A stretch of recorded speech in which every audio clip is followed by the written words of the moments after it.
Slow Homestead.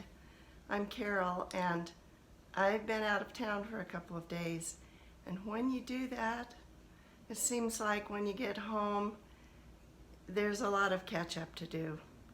So today I'll let you come along with me as I try to catch up on a bunch of my chores and whatever else I've got going. So let's get started.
As you saw, the first thing I did was pick the cherries from the cherry bushes, and my grandson helped me.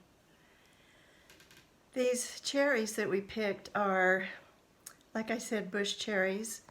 I think they might be Nanking bush cherries. Anyway, they're bush cherries. I pruned them pretty well in the spring, and it really helped. It helped the cherries be bigger than they have been in the past. The first time I started harvesting them a few years ago, they were pretty tiny. But like I said, over the years, and especially when I pruned them, then the cherries are bigger. So that's awesome. However, the birds did get their share while I was away, but they left me a few. and I'm really happy for that. I'll be able to make some juice out of that. What I like to do with the cherry juice that I make is mix it with powdered orange juice that you can buy in the store, which is still 100% vitamin C, so yay for that. And I like to mix my cherry juice with the powdered orange juice from the store. It is really yummy. It tastes like one of those popsicles that is, I don't know, they used to call it the bomb or something like that. It's got cherry and orange in it in the same great big popsicle. And I used to love those popsicles as a kid. And now when I make my juice with my cherry juice and the powdered orange juice from the store, that's what it reminds me of. It's pretty yummy, pretty refreshing, especially when it's cold. So I'm glad that the birds didn't take all of them and I was able to get some cherries. And there are still a few left that were not quite ripe. So hopefully in 2 or 3 days I'll be able to go out there and harvest the rest of them. And then after that, the next thing I did was give a drink of water to my compost piles. So I have two. The one in the back is the one that I am working on this year. I've been putting garden weeds in it. I've been putting grass clippings in it. And I've been putting chicken manure in it. And so it's the new one for this year. The other one closest to the path right now is the one that I started last year, and I've been, doing a few things with it, but we have winter in the middle of everything. You can't turn your compost pile over in the winter because it's a solid ice block. But now that it's spring and actually it is summer, then I have added a little more to that and mixed it in.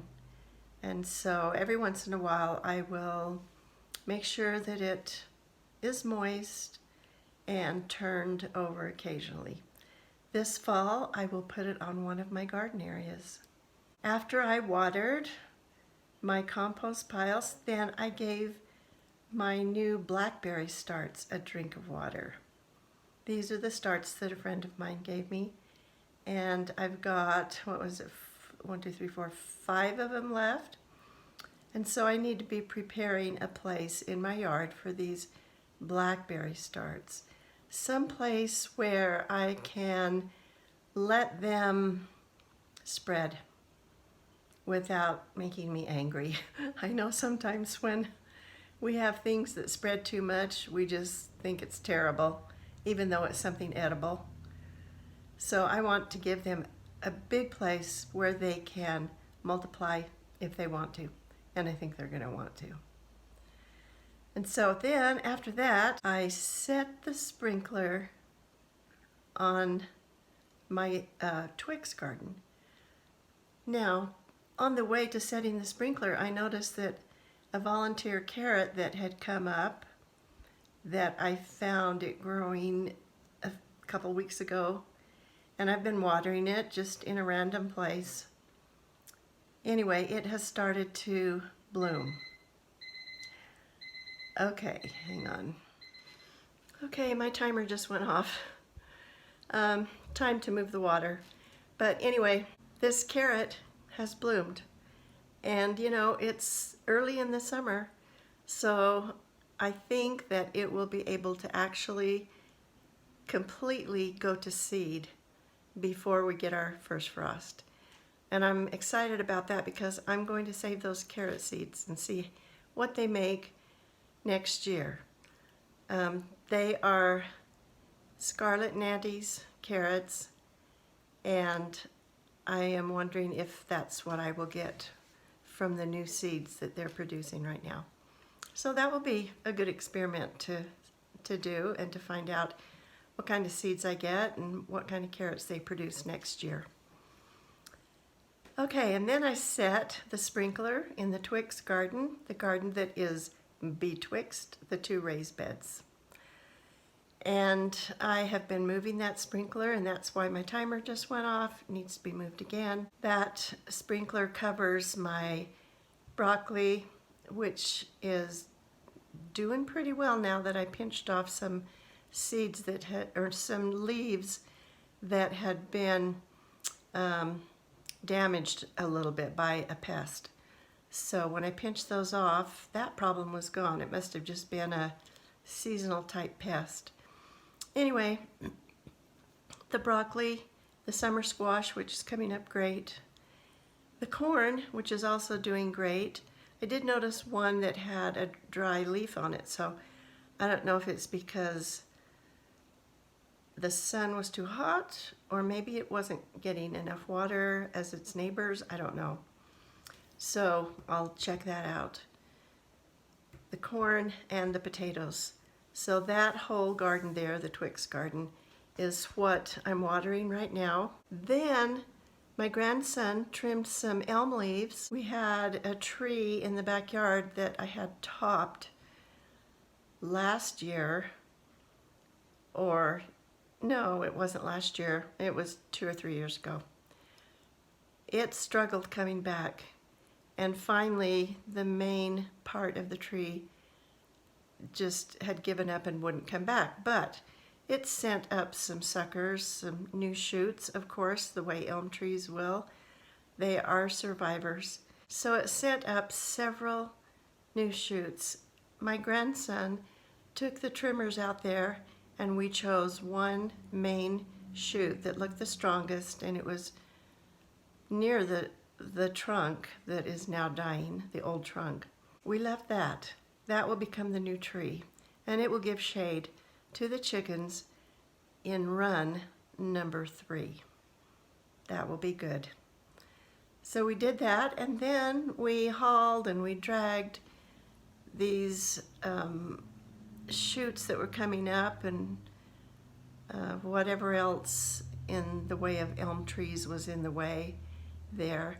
We took those over to the goats that my grandson has, and they love elm leaves, and so we threw those over the fence to the goats. Yay! So those are just a few of the things that we've done today so far. The young hens are now out in their run. Yay, free at last. And I threw some wheat out for them, so they're happy. They're over there scratching around, pecking at the ground, getting that wheat that I gave them. Look at you. You're so brave. Oh my goodness, look at you. You don't even care that I'm close. That's good. That's good. And they have a new roommate, Mr. Peacock. Hello there. May I get a good picture of you? There you are. Now you have a whole bunch of more roommates. Yep.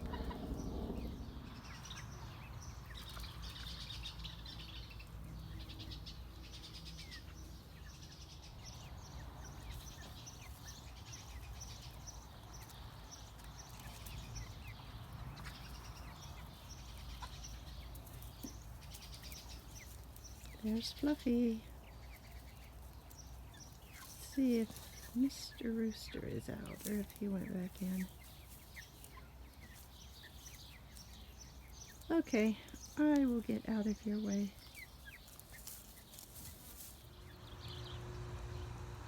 The next project is picking the peas. There are several that are ready. I hope they didn't get too old while I was gone.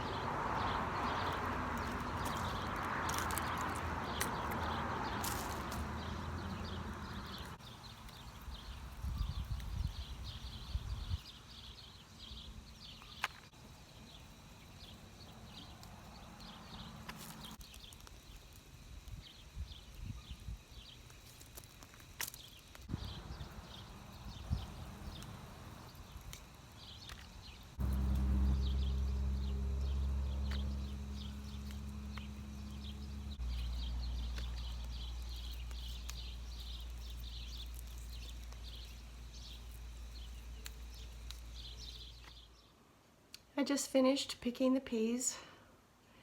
It's hot out there, so I'm finished being outside for the rest of the afternoon, and when it starts cooling off early this evening, then I'll probably go back out and do a few more things. I'll still be moving my hose around a little bit and doing some watering during the afternoon.